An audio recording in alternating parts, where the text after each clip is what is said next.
8வது அதிகாரத்துல இருந்து ஆரம்பமான 7 எக்காலங்களை குறித்து படிச்சிருக்கீங்களா? அதை புரிஞ்சுக்கிறதுக்கு முயற்சி பண்ணிருக்கீங்களா? தேவன் வெளிப்படுத்தல் 8வது அதிகாரத்துல யோவானுக்கு இந்த 7 எக்காலங்களுடைய காட்சியை ஏன் காமிக்கணும்? அதுக்கு பின்னாடி இருக்கக்கூடிய செய்தி என்ன? 2026ல வாழ்ந்துட்டு இருக்கிற நமக்கு இது என்ன பாடத்தை கற்றுத்தருது? இந்த 7 எக்காலங்கள் ஊதப்படும் போது நடக்கக்கூடிய சம்பவங்களில் இருந்து தேவன் இன்னைக்கு இந்த காலகட்டத்துல வாழ்ந்திருக்கிற நம்மளுக்கு நம்மளுடைய வாழ்க்கைக்கு பிரயோஜனமா என்ன செய்தியை கொடுக்கிறார், என்ன செய்தி கொடுத்திருக்கிறார்? வெளிப்படுத்தல் 8வது அதிகாரத்திலையும் 9வது அதிகாரத்திலையும் 10, 11, 12 இவ்வளவு அதிகாரங்களையும் இந்த 7 எக்காலங்கள் அப்படிங்கறதுடைய சம்பவங்கள் நடக்குது. ஒவ்வொரு தூதனும் தன்னுடைய எக்காலங்களை ஊதும் போது ஒரு மோசமான பயங்கரமான சம்பவம் நடக்குது. வெளிப்படுத்தல் 7வது அதிகாரத்துல யோவான் ஒரு திரளான கூட்ட ஜனங்களை பார்த்தார். இவங்க மிகுந்த உபத்திரவத்திலிருந்து வந்த கூட்டமா இருந்தாங்க. வெளிப்படுத்தல் 8வது அதிகாரத்துல ஆட்டுக்குட்டியானவர் 7வது முத்திரை உடைக்கும் போது பரலோகத்துல 1/2 மணி நேரம் அமைதி உண்டாகுது.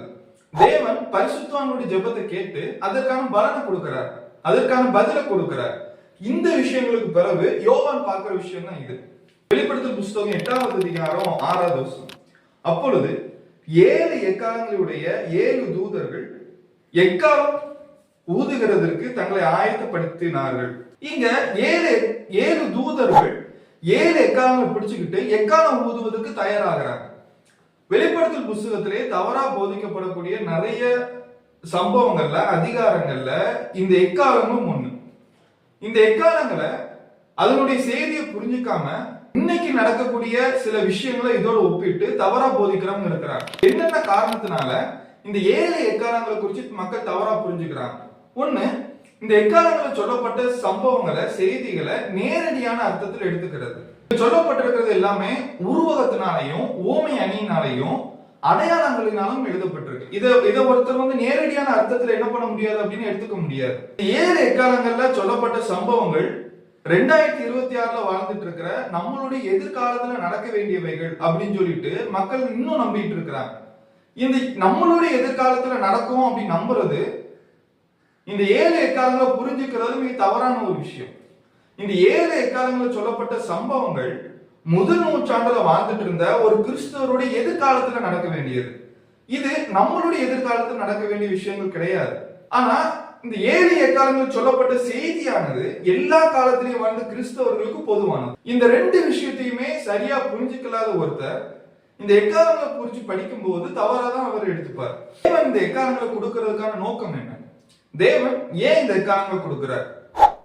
இப்போ வரக்கூடிய எல்லா வண்டிகள்லயுமே இந்த ஃபியூச்சர்ஸ் இருக்கும். அதாவது உங்களுடைய வண்டி 80 கிலோமீட்டர் வேகத்துக்கு மேல போனா இல்ல 90 கிலோமீட்டர் வேகத்துக்கு மேல போனா அந்த வண்டி என்ன பண்ணும் அப்படின்னா உங்களை எச்சரிக்கும், அது உங்களை அலர்ட் பண்ணும். அதுக்கு ஒருவித சவுண்டை பயன்படுத்தி இருப்பாங்க. இந்த சத்தம் நீ போகிற வேகம் ரொம்ப அதிகமா இருக்கு, ஆபத்து வரலாம் அப்படிங்கறத காட்டுறதுக்கு அந்த சத்தத்தை பயன்படுத்தி இருப்பாங்க. அதே மாதிரி தேவன் இந்த எக்காலங்களை பயன்படுத்துறதுக்கான நோக்கம் என்ன அப்படின்னா, தேவன் எல்லா ஜனங்களையும் நேசிக்கிறார். அவரு தேவனுடைய பிள்ளைகளை மட்டும்தான் நேசிக்கிறார் இல்லாம துன்மார்க்கமா நடக்கிற எல்லாரையும் நேசிக்கிறார். அவர் நீதிமான்களை நேசிக்கிறார், துன்மார்க்கரை நேசிக்கிறார். தேவன் துன்மார்க்கிட்ட எதிர்பார்க்கிற ஒரு விஷயம் என்ன அப்படின்னா மனம் திரும்புதல். 2 பேதுரு புஸ்தகம் 3வது அதிகாரம் 9வது வசனம். தாமதிக்கிறார் என்று சிலர் எண்ணுகிறபடி கர்த்தர் தமது வாக்குத்தத்தத்தை குறித்து தாமதமாயிராமல் ஒருவரும் கெட்டு போகாமல் எல்லாரும் மனம் திரும்ப வேண்டும் என்று விரும்பி நம்மை நீடிய பொறுமையுள்ளவராய் இருக்கிறார். தேவன் ஏன் தாமதமா இருக்கிறாரு? ஒருத்தர் தவறு செய்யும் போது ஏன் அவர் உடனே தண்டனை கொடுக்கறது இல்ல? இப்போ நீரோவும் டொமோஷியனும் முதல் நூற்றாண்டுல வாழ்ந்துட்டு இருந்த கிறிஸ்தவரை ரொம்ப கஷ்டப்படுத்தினாங்க. தேவன் உடனே ஏன் தண்டனை கொடுக்கல அப்படின்னா தேவன் பொறுமையா இருக்கிறாரு. ஏன் தேவன் பொறுமையா இருக்கிறாரு அப்படின்னா அவங்க மனம் திரும்பணும் அப்படிங்கிறதுக்காக. முதல் நூற்றாண்டு காலத்துல வாழ்ந்த மக்கள் கிறிஸ்தவரை துன்பப்படுத்தினாங்க, ஆனா தேவன் பொறுமையா இருந்தார். ஏன் தேவன் பொறுமையா இருந்தார்னா அந்த துன்மார்க்கமா நடந்துட்டு இருக்கக்கூடிய அந்த மக்கள் மனம் திரும்பணும் அப்படிங்கறத தேவன் விரும்புறார். எசேக்கியேல் புஸ்தகம் 18வது அதிகாரம் 21வது வசனம்.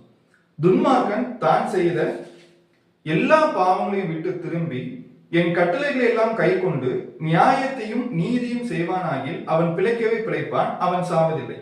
23வது வசனம் பாருங்க.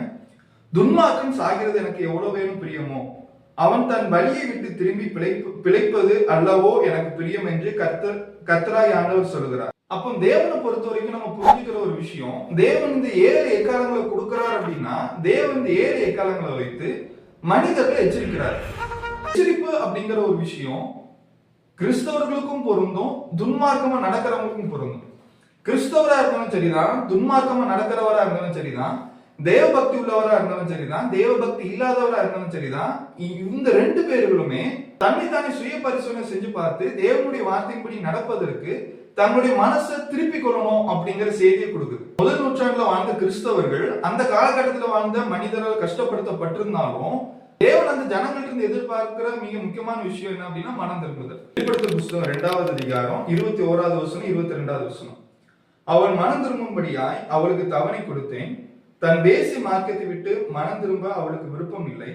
இதோ நான் அவளை கட்டில் கிடலையாக்கி அவளோடனே விபச்சாரம் செய்தவர்கள் தங்களுடைய கிரியைகளை விட்டு மனம் திரும்பாவிட்டால் அவர்களை மிகுந்த உபத்திரவத்திலே தள்ளி அவளுடைய பிள்ளைகளையும் கொல்லவே கொள்ளுவேன்.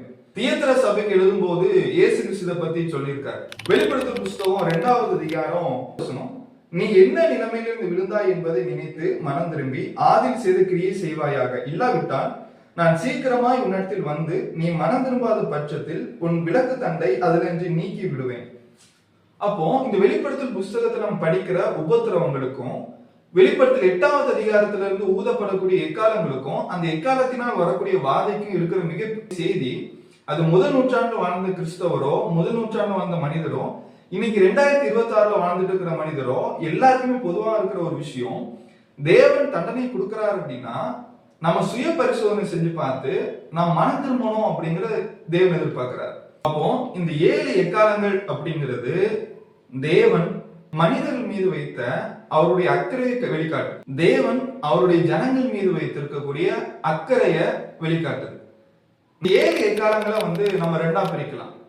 முதல் 4 எக்காலங்கள், அந்த எக்காலங்கள் ஊதப்படும் போது வரக்கூடிய தண்டனை நேரடியா மனிதர்களை தாக்கல, அதுக்கு பதிலா அந்த எக்காலங்கள் ஊதப்படும் போது வந்த வாதையினால மனிதர்கள் மறைமுகமா பாதிக்கப்பட்டாங்க.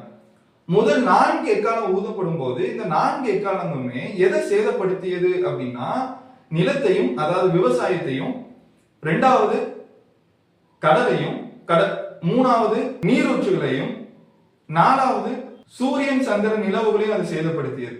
இந்த 4மே மனிதர்கள் சார்ந்து இருக்கக்கூடிய மிக முக்கியமான இயற்கை வளங்கள். முதல் 4 எக்காலம் ஊதப்படும் போது மனிதர்கள் அன்றாட வாழ்க்கைக்கு தேவையா இருக்கக்கூடிய இந்த 4 இயற்கை வளங்கள் சேதப்படும். 5வது எக்காலம் 6வது எக்காலம் ஊதப்படும் போது அந்த எக்காலத்தினால் வரக்கூடிய வாதை தண்டனை நேரடியா மனிதர்களை தாக்கிச்சு. இந்த எக்காலங்களில் வந்த வாதை 6 முத்திரைகளால் உடைக்கப்படும் போது வந்த வாதைகளை விட அதிகமா இருந்தது.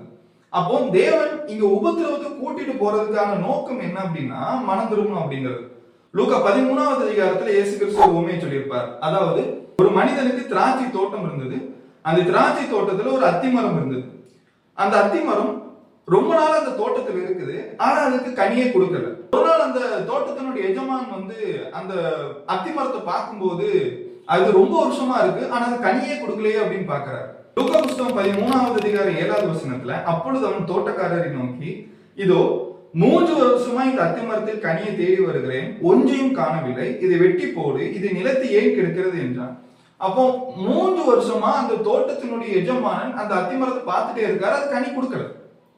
இப்போ ஒரு நாள் இது கனி கொடுக்கல அப்படின்னு தெரிஞ்ச உடனே அதை வெட்டி போடு அப்படிங்கும் போது அந்த தோட்டத்துல வேலை செஞ்ச அந்த வேலைக்காரன் அந்த எஜமான பார்த்து, இன்னும் 1 வருஷம் டைம் கொடுங்க, அது கனி கொடுக்கறதா பார்ப்போம், கனி கொடுக்கல அப்படின்னு அதை வெட்டி போடலாம் அப்படிங்கிறார். இந்த இடத்துல கனி அப்படிங்கிறது எதை அடையாளப்படுத்துது அப்படின்னா லூக்கா 13வது அதிகாரம் 3வது வசனத்துல, அப்படி அல்லவென்று உங்களுக்கு சொல்லுகிறேன், நீங்களும் மனம் திரும்பாமல் போனால் எல்லாரும் அப்படி கெட்டு போவீர்கள். அந்த எஜமான் எதிர்பார்த்தது என்ன அப்படின்னா மனம் திரும்புதல். சங்கீதம் 19வது சங்கீதம் 11வது வசனம், 12வது வசனம், 13வது வசனம், 14வது வசனம், அன்றியும் அவைகளால் உமது அடியேன் எச்சரிக்கப்படுகிறேன், அவைகளை கை கொள்கிறதுனாலே மிகுந்த பலன் உண்டு, தன் பிழைகளை உணர்கிறவன் யார், மறைவான குற்றங்களுக்கு என்னை நீங்களாக்கும், துணிகரமான பாவங்களுக்கு உமது அடியனை விலக்கி காரும், அவைகளை ஆண்டு கொள்ள ஒட்டாதிரும், அப்பொழுது நான் உத்தமனாகி பெரும் பாதகத்துக்கு நீங்களா இருப்பேன். என் கண்மலையும் என் மீட்பெருமாகிய கர்த்தாவே, என் வாயின் வார்த்தைகளும் என் இருதயத்தின் தியானமும் உமது சமூகத்தில் பிரீதியா இருப்பதாக. இந்த வீடியோ பார்த்துட்டு இருக்கிற நீங்க இப்ப சங்கீதக்காரன் பாடின இந்த சங்கீதத்தை படிச்சிருப்போம். தேவனுடைய வல்லமையையும் தேவன் எவ்வளவு மகா பெரியவரா இருக்கிறார் அப்படின்னு புரிஞ்சுக்கிட்ட சங்கீதக்காரன் தாவீது, அடுத்தது அவருடைய வாழ்க்கையில் அவர் எடுக்கிற மிக முக்கியமான முடிவு என்ன அப்படின்னா, தன்னிடம் இருக்கக்கூடிய அந்த பாவத்தையும் தன்னிடம் இருக்கக்கூடிய அந்த குற்றத்தையும் அவர் தேவன்கிட்ட மன்னிக்க கேட்கிறார். இந்த இடத்துல தாவீது மனம் திரும்புறாரு. இதுதான் ஒவ்வொரு கிறிஸ்தவரும் செய்ய வேண்டியது. நான் கிறிஸ்துவின் சபையில் இருக்கிறதுனால நான் தவறே செய்ய மாட்டேன், நான் சத்தியத்தின்படி இருக்கிறதுனால நான் தவறு செய்ய மாட்டேன் அப்படிங்கிறது இல்ல. அவர் கிறிஸ்துவின் சபையில் இருக்கிறவற்றையும் மனம் திரும்புதல் எதிர்பார்க்கிறாரு, கிறிஸ்துவின் சபையில் இல்லாதவற்றையும் மனம் திரும்புதல் எதிர்பார்க்கிறார். அப்போ பிரியமானவர்களே, இந்த 7 எக்காலங்களுடைய நோக்கம் தேவன் மனம் திரும்புதல் எதிர்பார்க்கிறாரு, ஏன்ட மனம் திரும்புதல் எதிர்பார்க்கிறாரு, உங்கள்கிட்ட மனம் திரும்புதல் எதிர்பார்க்கிறாரு, இந்த பாவமான ஜனங்கள்கிட்ட மனம் திரும்புதல் எதிர்பார்க்கிறாரு. முதல் நூற்றாண்டு கிறிஸ்தவருடைய வாழ்நாள் காலத்துல வாழ்ந்துட்டு இருந்த, துன்மார்க்கமா வாழ்ந்துட்டு இருந்த அந்த ரோம ராஜ்யத்துக்கும் தேவன் மனம் திரும்புதல் எதிர்பார்த்தார். அவங்க மனம் திரும்பினாங்களா இல்லையா அப்படிங்கிறத நம்ம தொடர்ந்து பார்க்கலாம். இதை உங்களுடைய நண்பர்களுக்கு நீங்க ஷேர் பண்ணுங்க. உங்களுக்கு கேள்விகள் ஏதாவது இருக்குமானால் கமெண்ட்ல சொல்லுங்க.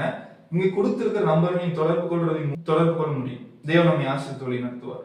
சத்தியத்தை தெளிவாகவும் எளிமையாகவும் சத்தியமாகவும் தெரிந்து கொள்ள விரும்பினால் எங்களை தொடர்பு கொள்ளவும். எங்களிடம் ஆவிக்குரிய புத்தகங்களும் விளக்க உரையும் டிராக்குகளும் இருக்கின்றன.